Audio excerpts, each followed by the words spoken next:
नमस्कार, मिथिला मंच न्यूज में आपका स्वागत है। मैं हूं मनोज। नेपाल की सीमा में नेपाली पुलिस और भारतीय नागरिक के आपसी झड़प में हुई गोलीबारी में एक भारतीय की मौत हो गई और 2 घायल हो गए। तस्करी में छीना झपटी इस विवाद का मुख्य कारण माना जा रहा है। बॉर्डर इलाके में इस तरह की घटना आम बात हो गई है।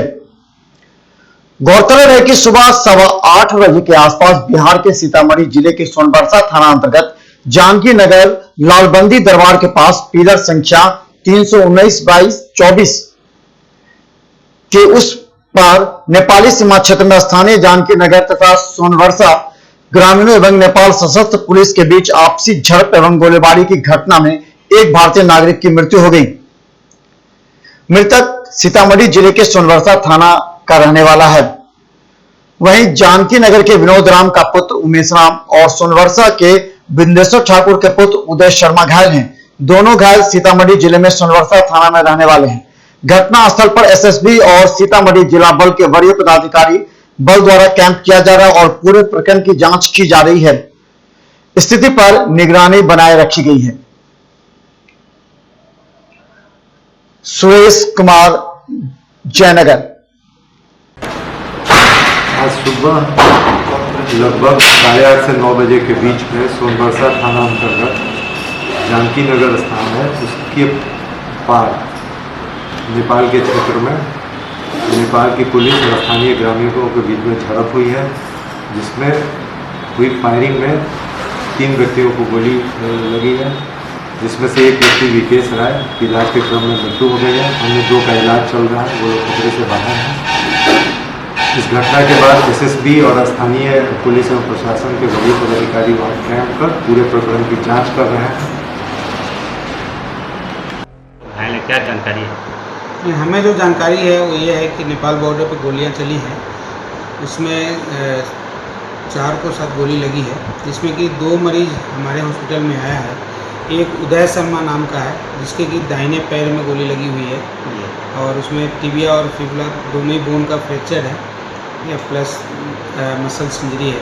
इसका जो है हेमोस्टेसिस को मेंटेन कर दिया गया है, सिंको स्लेब अप्लाई कर दिया गया है और उसमें इम्प्लांट लगना है, जो कि अभी लगाया जाएगा। दूसरा जो मरीज है वो उमेश राम नाम का है, जिसके कि दाहिने हाथ में गोली लगी थी, जो कि गोली आर पार हो गई है।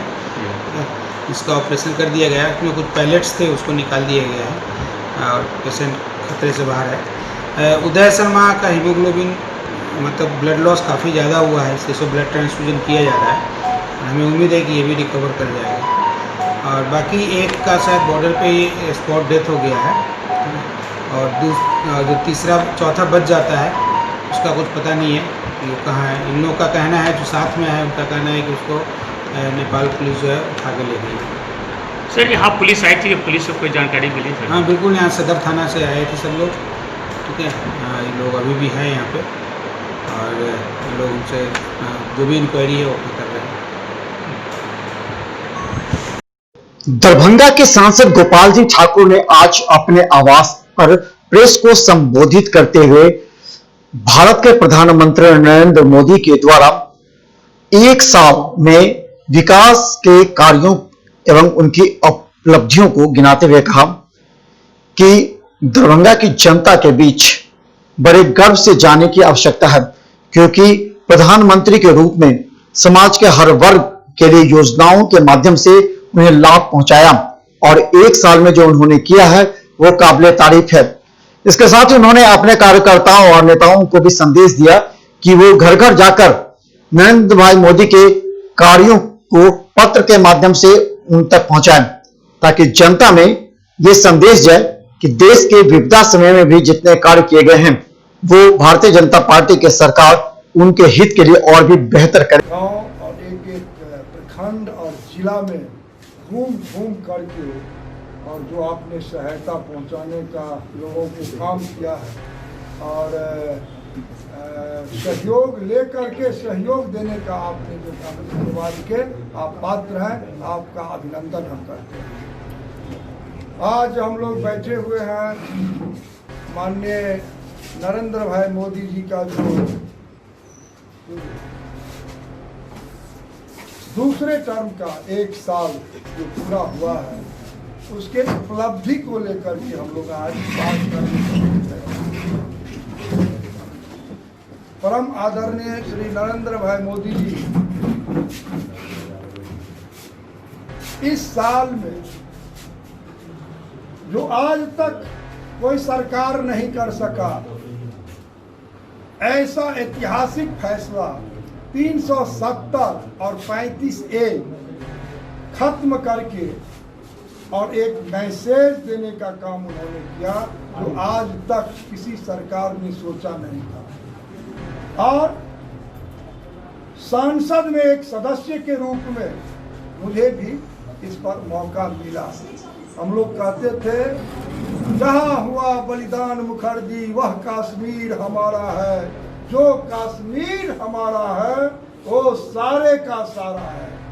और आदरणीय नरेंद्र भाई मोदी, आदरणीय अमित शाह जी गृह मंत्री के रूप में 370 खत्म करने का काम किया, 35A खत्म करने का काम किया, नागरिक संशोधन कानून ला करके और परसों बरस से जो भटक रहा था यहाँ पर पाकिस्तान, अफगानिस्तान, बांग्लादेशी हिंदू को शरणार्थी के रूप में कानून बना करके और यहाँ पर उनको संरक्षण देने का काम प्रधानमंत्री और गृह मंत्री ने किया।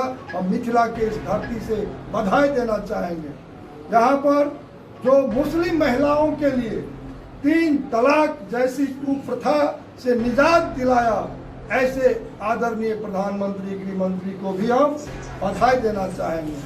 प्रधानमंत्री और गृह मंत्री ने मिथिला की बेटी जगत जननी मां जगदम्बा सीता जो बेघर थी 5-6 वर्षों से, उनके लिए भी आज यदि सुप्रीम कोर्ट का डिसीजन हुआ उसमें सरकार की इच्छा शक्ति से यह डिसीजन हुआ और नरेंद्र मोदी गृह मंत्री आदरणीय अमित शाह जी के इच्छा शक्ति से आज भव्य और दिव्य मंदिर अयोध्या भूमि पर मिथिला की बेटी के लिए बनने काम प्रारंभ हो गया है।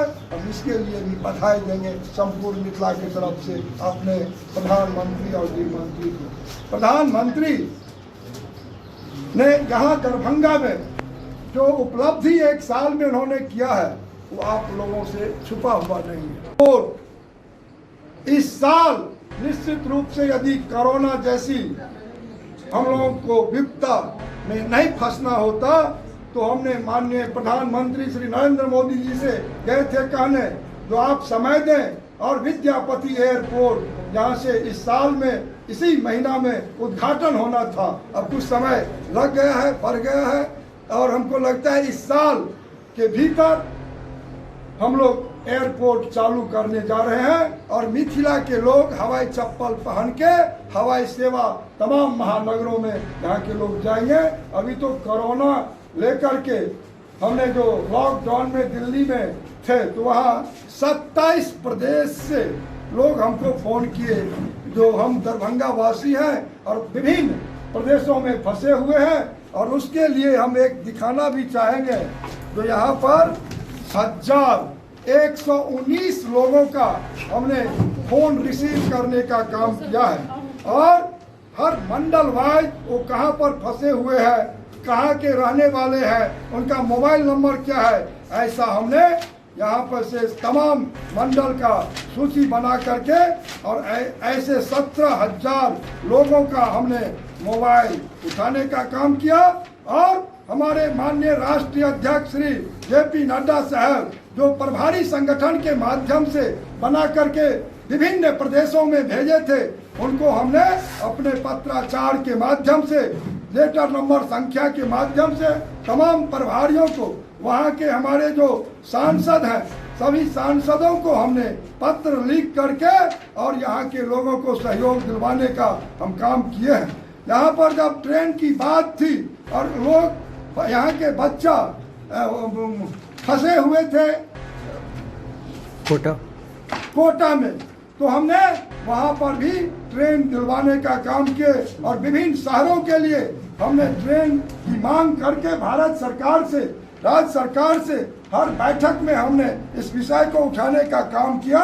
और सबको वहाँ से समुचित, हम 2-2 बजे रात में फोन उठा करके वहाँ के कोटा के बच्चियों को हम कहते थे, मैसेज के माध्यम से हमको मैसेज नहीं मिला, ट्रेन जाने वाली है, तो हमने अपने अधिकारी पदाधिकारी से बात करके उसको लाइन अप करने का काम करते थे और सबको हमने लाने का काम यहाँ तक किया है। और प्रधानमंत्री श्री नरेंद्र मोदी जी जो आज जन कल्याण योजना चला करके जो काम किए हैं, सबके जनधन अकाउंट को लोग मजाक बनाता था, प्रधानमंत्री जनधन अकाउंट की बात करते हैं, लॉकडाउन। अब जाने से पहले आपको बता दें कि मिथिला न्यूज का हर अपडेट खबर यूट्यूब पर रहता है। हम चाहते हैं कि मिथिलांचल की जनता को हर अपडेट खबर सबसे पहले दिखाई जाए, इसलिए आप हमारे यूट्यूब चैनल को सब्सक्राइब करना ना भूलें। बस यूट्यूब चैनल पर मिथिला न्यूज सर्च करें, सब्सक्राइब करें और बेल आइकन दबाएं ताकि सबसे पहले आप तक हमारी अपडेट खबर पहुंचे। मिथिला न्यूज टीम पूरी तन्मयता के साथ आप तक अपडेट करने का प्रयास करती है, क्योंकि आज के इस समय में अगर खबर के मामले अगर कोई अपडेट नहीं है तो लोग उसे पीछा छोड़ देते हैं। इसलिए आप भी रहे अपडेट सिर्फ मिथिला न्यूज पर, मिथिलांचल का एकमात्र टीवी चैनल जो आपको हमेशा अपडेट रखता है। धन्यवाद।